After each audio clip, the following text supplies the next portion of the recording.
Muy buenos días. Vamos a empezar con la clase de repaso pre-examen de los módulos uno y 2. En esta oportunidad vamos a tratar de ir repasando lo más importante de cada clase que consideramos deben saber para el examen de los un módulo que incluye cosmovisión y diseños de investigación. Para iniciar, vamos a empezar repasando que todo nuevo paradigma de investigación hay que construirlo y tal como lo vimos en las dos primeras clases de cosmovisión, ustedes deben ir repasando cuáles son los elementos clásicos de todos los paradigmas de investigación. Cualquier paradigma de investigación que se pretende construir debe incluir la axiología, la ontología, la epistemología, metodología, métodos y fuentes como elementos centrales para su construcción.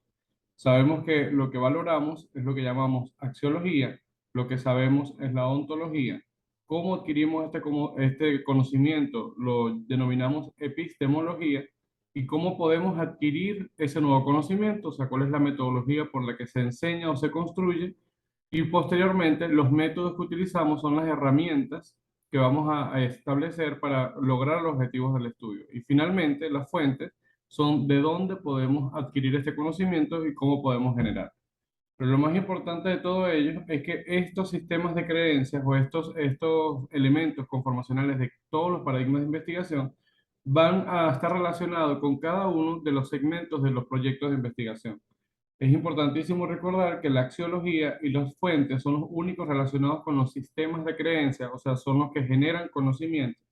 Luego, la pregunta de investigación está relacionada con la ontología y la epistemología y el enfoque de investigación con los métodos y la metodología. Si los alineamos, entonces podemos construir un proyecto de investigación que cada uno de estos va a estar relacionado con un segmento de los proyectos. La axiología básicamente viene siendo la introducción de los proyectos de investigación, las fuentes, las referencias bibliográficas. La ontología y la epistemología es la pregunta, por ende se relacionan con los planteamientos del problema, la hipótesis, los objetivos. Y luego los enfoques de investigación venían a dar respuesta a la estructura metodológica, tanto el tipo como diseño de investigación, los criterios de inclusión y exclusión, las herramientas de recolección de datos y los apartados quizás más operativos del proyecto, como los recursos materiales y los recursos humanos. Posteriormente, antes de iniciar el proyecto de investigación, por encima de todos estos constructos teóricos, debemos tener presente que lo más importante para hacer un proyecto de investigación es estar motivado. Si no estamos motivados por hacer el proyecto de investigación, probablemente todo esto nos va a parecer complejo y engorroso cuando realmente es más sencillo de lo que creemos. Existen cuatro enfoques en docencia e investigación o teorías de los paradigmas de investigación, que como lo hemos conversado ya en varias clases del módulo 1 e incluso en el módulo 2, vamos a tener en este eje central o eje vertical de la gráfica las dos teorías donde se sustenta la gran mayoría de la evidencia científica en medicina, que es la investigación cuantitativa, donde vamos a tener como soporte la teoría positivista y la teoría postpositivista. Y la principal importancia de esto es reconocer que la teoría positivista es la que reconoce que solo existe una realidad objetiva que se demuestra a través de la ciencia, mientras que la postpositivista existe una realidad objetiva, pero la observación puede llevar a errores. Reconoce a la observación como un fenómeno que interfiere en los resultados de los proyectos de investigación y que esta realidad puede conocerse de forma imperfecta. Empieza a reconocer que la ciencia también puede tener ciertas aristas que no son evaluadas a través de los modelos clásicos. En la horizontal tenemos lo constructivista y la teoría crítica, que son básicamente modelos cualitativos. La constructivista se caracteriza por reconocer que existen múltiples realidades subjetivas y que cada una puede ser constituida socialmente por los individuos que conforman la sociedad, por así decirlo. Y la teoría crítica es aquella que reconoce que igualmente existen múltiples realidades subjetivas, pero que son influenciadas por el poder y modeladas por el entorno. Todo esto nos debe llevar a reconocer lo que conocemos como elementos de la cosmovisión, que son la cultura, la práctica y el clima de investigación. Todas las percepciones que tenemos nosotros sobre las prácticas y sobre la cultura es lo que denominamos como clima de investigación. La cultura es qué tanto sabemos sobre investigación y la práctica es qué tanto hacemos en investigación.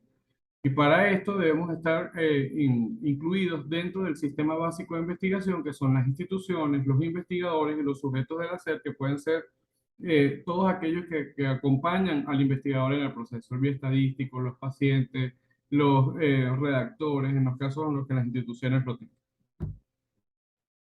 Antes de empezar a clasificar los proyectos de investigación, es importante que definamos nuevamente lo que es una observación y lo que es una intervención. Todo aquello que se considere una exploración consciente de lo observado lo llamaremos observación, y si lo hacemos consciente lo modificado, entonces lo llamaremos intervención. Para empezar a categorizar los proyectos de investigación, es importante responder la primera pregunta: si nosotros vamos a hacer intervención o no haremos intervención, definiendo intervención como haciendo consciente lo modificado.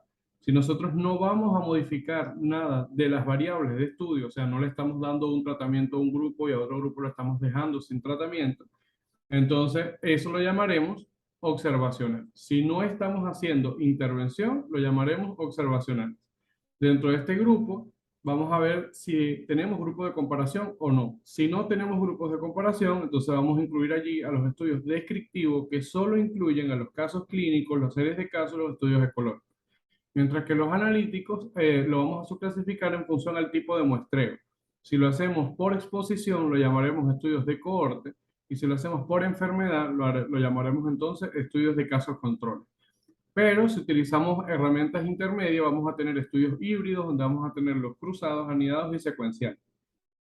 Si sí estamos usando una intervención, o sea, estamos colocando a un grupo de pacientes bajo una terapéutica y a otro lo dejamos sin esta terapéutica o con una dosis distinta de la misma terapéutica, lo llamaremos entonces experimental. Si usamos el azar, lo llamamos aleatorizado, y si el azar que utilizamos es la genética, lo llamaremos mendeliano. Si no utilizamos el azar de ninguna de estas dos formas, lo llamaremos ensayos clínicos no aleatorizados, que también pueden ser denominados estudios cuasi experimentales y que son comparables con los analíticos o los observacionales. Desde el punto de vista práctico, en la investigación médica lo podemos subclasificar en tres segmentos: investigación cualitativa, cuantitativa y cuantitativa. En la vertiente cualitativa vamos a tener 5 tipos de diseños metodológicos: el proyecto factible, el grupo focal, el método Delphi, las técnicas proyectivas y la entrevista estructurada. Mientras que dentro de lo cuantitativo vamos a clasificarlo, como ya lo vimos previamente, en experimentales y observacionales, y a su vez los analíticos lo habíamos dejado en la gráfica anterior en estudios, controles, cohortes e híbridos, pero realmente dentro de los analíticos vamos a tener 4 grupos: los estudios de costo-efectividad, que a su vez lo vamos a subclasificar en sostenibilidad y sustento; los estudios de casos controles y los estudios de cohorte, que a su vez lo vamos a clasificar en 4 tipos cada uno, y lo vamos a ver más adelante; y los híbridos, que a su vez lo vamos a categorizar en cruzados, anidados y secuenciales, como ya fue dicho previamente. En los estudios cual y cuantitativos, que son estudios intermedios entre lo cuantitativo y cualitativo, vamos a tener tanto las revisiones sistemáticas, que a su vez pueden clasificarse en narrativas y sistemáticas, y los metaanálisis, que podemos clasificarlos en abiertos y cerrados. Desde el punto de vista de alineamiento temporal, los estudios de investigación los podemos subclasificar en función a cómo interfiere el momento de investigación sobre la línea del tiempo, la línea de la historia natural de la enfermedad y la línea de investigación. Si nuestro trabajo lo estamos midiendo en una única oportunidad, que puede ser en el presente o incluso desplazarnos hacia el futuro, lo podemos llamar transversal. Si eso ocurre en el pasado, lo llamaremos entonces retrospectivos. Por otra parte, si tenemos ahora 2 puntos de evaluación, todos deben ser llamados como prospectivos. Si estos se dirigen desde el presente hacia el futuro o incluso hacia el pasado, perdón, hacia el futuro únicamente, lo llamaremos contemporáneos, pero si se dirigen hacia el futuro y el pasado, lo llamaremos no contemporáneos. Entonces voy a repetir acá que los estudios prospectivos son aquellos que se analizan en 2 puntos, y que los prospectivos, si se dirigen hacia el futuro únicamente, se llaman contemporáneos, y si se dirigen hacia el futuro y el pasado, se llaman no contemporáneos. Desde el punto de vista práctico, este diapositivo resume los diseños de investigación en función a nuestro objetivo de estudio. Si estamos buscando evaluar la eficacia de un proyecto, el único diseño metodológico que le puede dar respuesta a esto es un ensayo clínico. Si estamos evaluando efectividad de una técnica, de un tratamiento, podemos hacerlo a través de un estudio observacional longitudinal. Si estamos haciendo estudios ecológicos de incidencia, lo haremos a través de estudios de cohorte, y si lo estamos haciendo de prevalencia, lo haremos a través de un diseño observacional transversal. Si estamos buscando pronóstico, seguridad o etiología, podemos hacerlo a través de estudios de cohortes o estudios de casos controles. Los de seguridad también pueden incluir al ensayo clínico. Los estudios híbridos, ya les dije que pueden ser anidados, cruzados y secuenciales, pero son básicamente modificaciones de los estudios de casos y casos controles y cohortes, que lo vamos a ver más adelante. Y dentro de lo de utilidad diagnóstica vamos a tener dos subtipos, los de test versus test, que lo vamos a categorizar, lo vamos a hacer a través de un observacional longitudinal, y los de capacidad operativa, que lo podemos hacer a través de un transversal, basándonos en el mismo diseño observacional.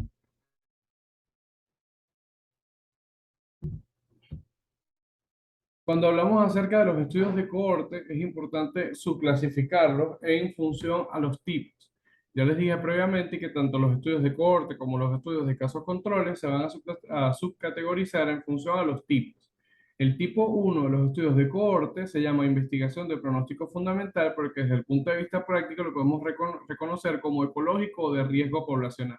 Y estos se centran en establecer el pronóstico general, por lo que generalmente lo conocemos como incidencia o riesgo inicial de una población sana. O sea, parte de una población sana y evalúa cómo aparece la enfermedad. En el tipo 2, que es una investigación de factores pronósticos, lo podemos llamar también de una forma más sencilla, estudios de estimación de riesgo, y en este se investiga si la expresión de un factor entre personas con enfermedades está asociada a un resultado futuro importante para el paciente. Por ejemplo, ya partiendo de una población que fue identificada inicialmente como enferma, que había nacido de una población sana, ahora en esa subpoblación que ya la categorizamos como enferma, podemos evaluar cuánto es el riesgo de desarrollar una complicación de esta enfermedad. En el tipo 3 es el de investigación del modelo de predicción, que lo podemos también llamar estudios de escalas, de escalas o score.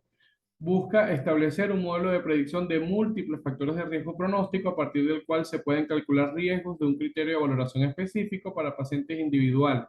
Esto generalmente nos permite generar normogramas, algoritmos, sistemas de puntuación, herramientas e índices. O sea, es el análisis de múltiples factores y cómo cada uno de ellos puede ir incrementando de forma variable el riesgo. Cuando hacemos un análisis por conglomerados o clúster, entonces pasamos a lo que es el tipo 4, que es la investigación en medicina estratificada, y esto identifica factores predictivos potenciales en subpoblaciones de pacientes que demuestran un efecto diferencial del tratamiento sobre el resultado de salud. Reconocer cada tipo de los estudios de cohorte y los estudios de casos controles es importante para poder dar continuidad con los siguientes módulos de investigación. Desde el punto de vista práctico, podemos verlo con este ejemplo. Los tipo 1 son aquellos en los que estamos buscando evaluar la incidencia de hipertensión arterial en una población específica en la que no conocemos quiénes son sanos y quiénes son enfermos, por lo que se parte de que toda esa población es sana. Y evaluaremos cómo ocurre la enfermedad, cuál es la incidencia de aparición de la enfermedad. Luego en el tipo 2, teniendo el grupo ya de pacientes hipertensos, entonces vamos a ver en el tiempo cómo se comportan los factores pronósticos hasta desarrollar, por ejemplo, nefropatía hipertensiva.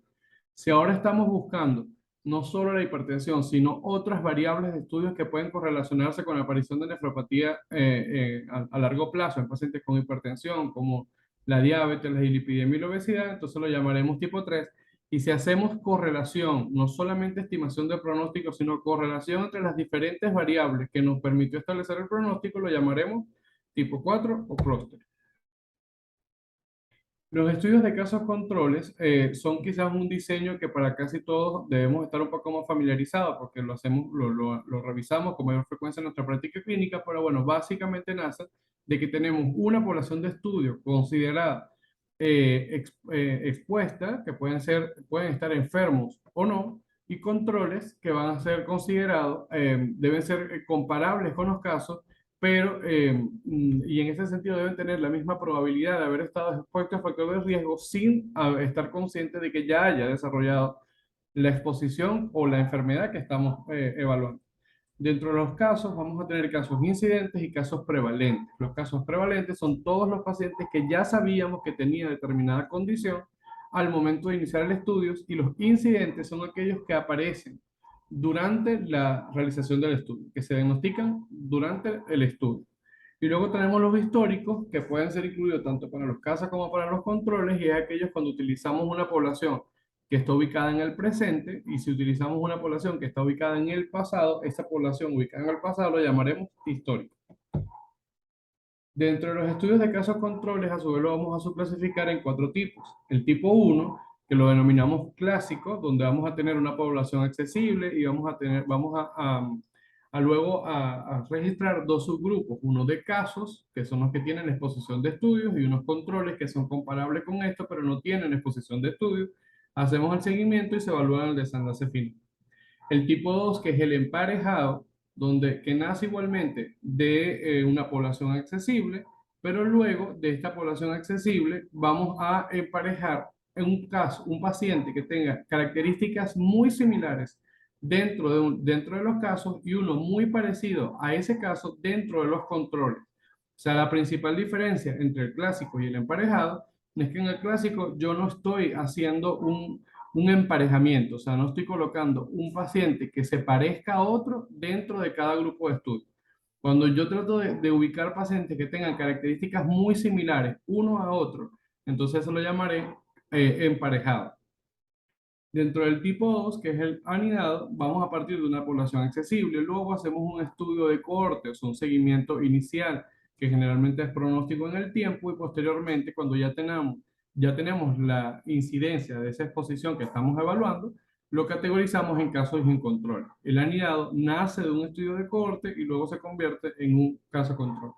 Y en el tipo 2, que son los cruzados, sale de una población accesible, los categorizamos como casos prevalentes, o sea, los que ya sabíamos que tenía determinada exposición, y los controles, y luego desde los controles en el seguimiento, cuando conocemos o vemos que aparece esa exposición que estamos evaluando, lo llamamos casos incidentes y son pasados al grupo de casos prevalentes, conformando así casos totales versus controles. Por eso se llaman cruzados.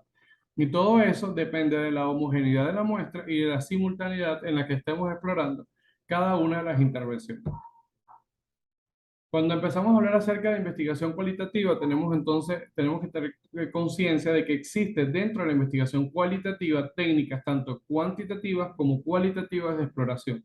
Las cuantitativas únicamente van a ser la experimentación y la encuesta, que permiten además cuantificar opiniones o conductas, generalizar a la población, tienen un margen de error más conocido, no se aconseja para temas complejos y las respuestas son estándar o poco elaboradas, por lo que no permite profundizar en la respuesta al problema que estamos explorando. Dentro de las técnicas cualitativas tenemos en gran medida el grupo focal y el proyecto factible, también tenemos el método Delphi, la observación, la simulación y las técnicas proyectivas, pero allí es importante recordar que estas permiten generar explicaciones, conocer motivaciones ocultas y resolver problemas complejos, permiten incluirse en las fases iniciales de un estudio, tiene poca validez externa y esa es su principal limitación, y además permite contrastar puntos de vista. Para continuar, vamos a hablar acerca del grupo focal, que nos permite hacer como conclusiones en las que todas pueden ser consideradas válidas, porque es básicamente generar consenso a través de expertos. Esto va a tener tres fases de estudio.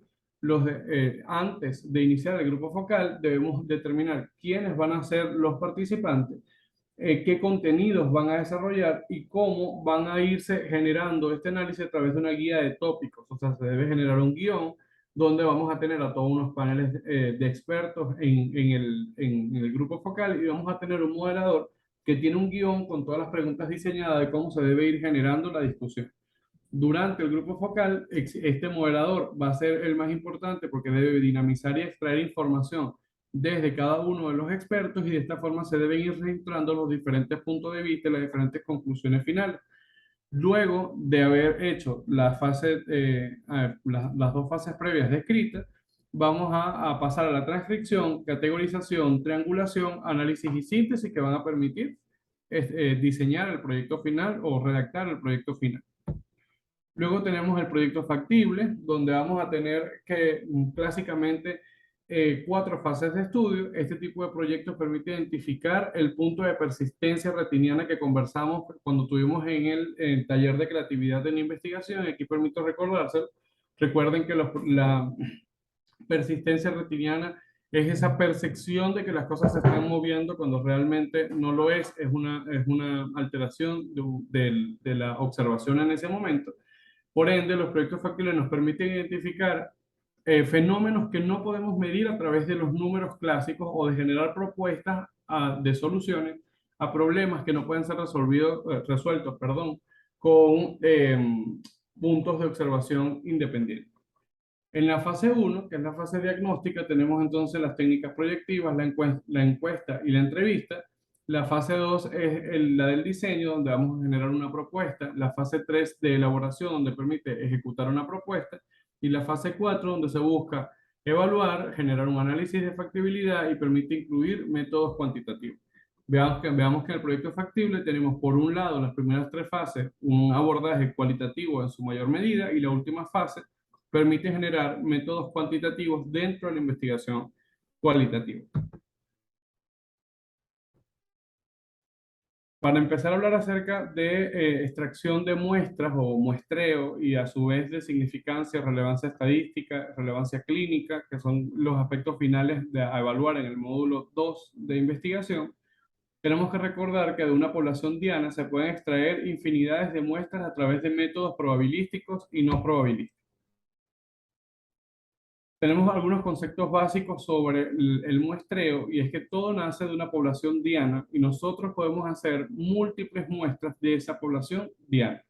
Y la forma en la que nosotros hacemos el muestreo nos va a permitir categorizar a nuestros estudios como un estudio de superioridad, un estudio de inferioridad o un estudio de equivalencia. Veámoslo con un ejemplo. Si de esa muestra diana extraemos una muestra impar, donde por el azar tenemos tres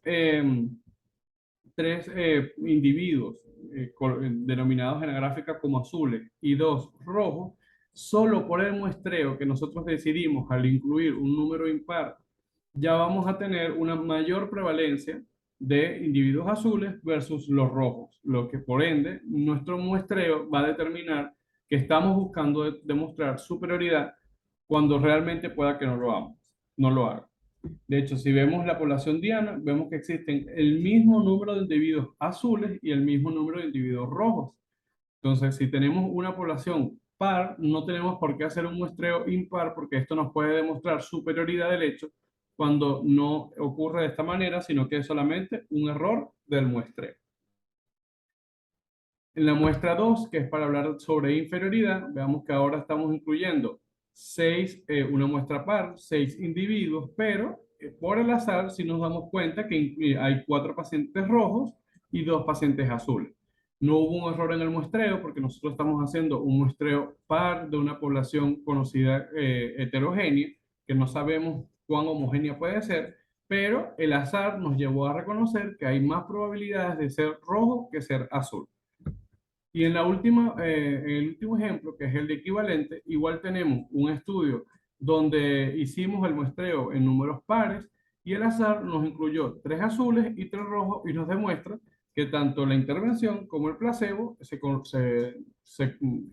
logran mantenerse en proporciones iguales dentro de esa muestra, tal como ocurre en la población diana. O sea, que nos permite mostrar la realidad como estaba ocurriendo y no fue influenciada por el fenómeno del azar. Toda investigación va a partir de una pregunta, una población y posteriormente la hipótesis. La pregunta de investigación siempre va a ser el eje central y esta siempre debe cumplir con el formato Feiner. Luego cada uno de los diseños puede irse paseando por los diferentes subtipos de preguntas. La población ya vimos cómo podemos irla categorizando en superior, inferior o equivalentes, y la hipótesis a su vez la vamos a categorizar en nula o alternativa. Cuando demostramos que no existe diferencia entre la intervención y el placebo o el gol estándar, lo llamaremos hipótesis nula, y una vez habiendo contrastado los datos podemos rechazar la hipótesis nula, entonces lo llamaremos hipótesis alternativa. Como le mostré anteriormente, tenemos una población diana que nos muestra la realidad de esa población y una muestra que nos muestra la realidad en la muestra que nosotros estamos explorando. Cuando nosotros logramos demostrar que existen diferencias en los diferentes, eso es lo que nos da mayor validez en el proyecto. Y si igualmente, por otra parte, demostramos que no existen diferencias en los no diferentes, entonces el estudio tiene un correcto diseño metodológico y un análisis estadístico adecuado. Ahora, cuando concluimos que hay diferencias, cuando realmente no las hay, Eso lo llamaremos como error tipo uno, y cuando concluimos que no hay diferencias, cuando sí hay diferencias, lo llamaremos error tipo 2, y para cada uno de ellos hay diferentes formas de medición. El valor de P no es un test de contraste de hipótesis, es simplemente la significancia estadística que debemos contrastar a través de los tests de contraste de hipótesis, que solamente incluyen el chi cuadrado, el t-student, el ANOVA o la regresión.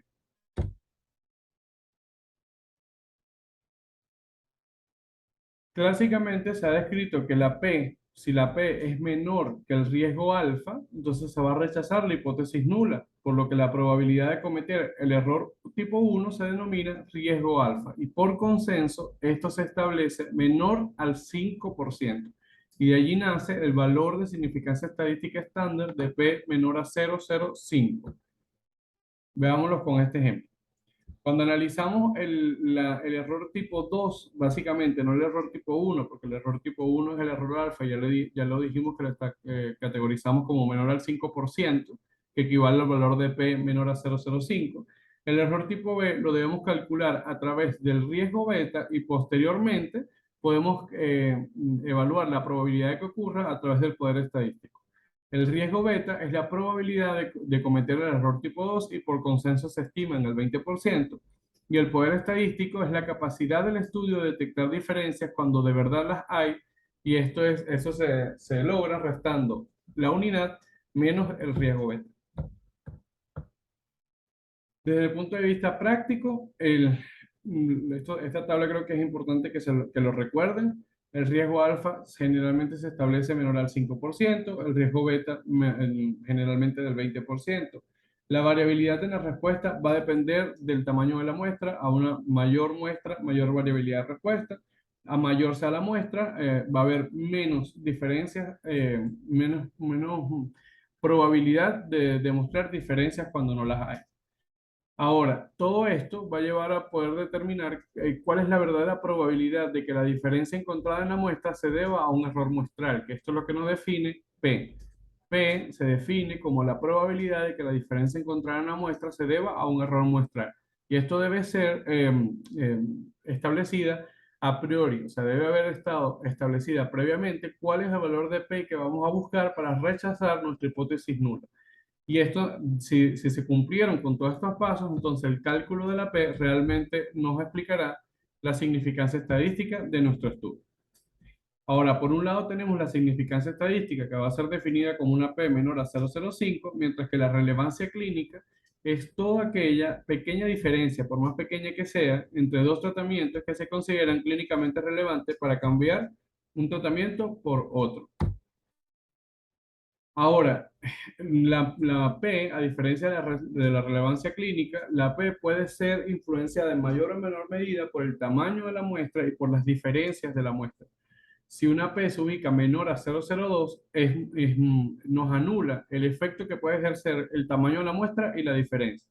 Eso es importante decirlo, que si tenemos una P menor a 0,02, entonces es muy probable que esta P realmente signifique significancia estadística y no esté influenciada por el tamaño de la muestra ni por la diferencia. Pero con una P menor a 0,05 debemos considerar que hay significancia estadística siempre y cuando evaluemos si el tamaño de la muestra es el adecuado y si la diferencia de la muestra no nos influyó en el resultado final.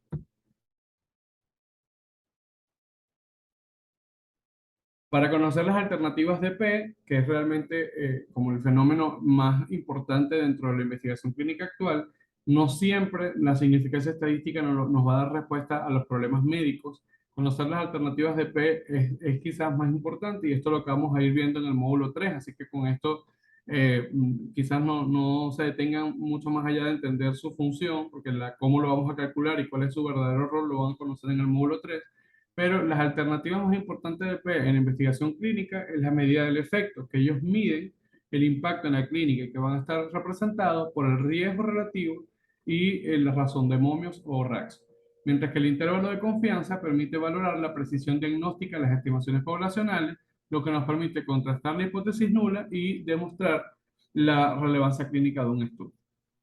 Traté aquí de resumirle de la forma más práctica posible todo lo que consideramos importante para el examen. Igual es importante que repasen los módulos de pregunta de investigación, los tipos de preguntas, y volver a ver la clase de significancia estadística si con este repaso aún no les queda todo claro. Tienen los videos cargados en la plataforma para que repasen todos y bueno, no me queda más que desearle mucho éxito en el examen, recordarle que tenemos dos modalidades, la modalidad presencial, que recuerden que esto es dependiendo de cuál es la inscripción que ustedes hicieron, si son miembros del Centro Médico o Centro de Trinidad, la modalidad es presencial y el examen es el día lunes 24 de octubre de 2 a 2:45 de la tarde y para los que están fuera de Caracas son los únicos que van a tener acceso a la modalidad a distancia el mismo día lunes a las 7 de la noche hasta las 7:45. Muchísimas gracias.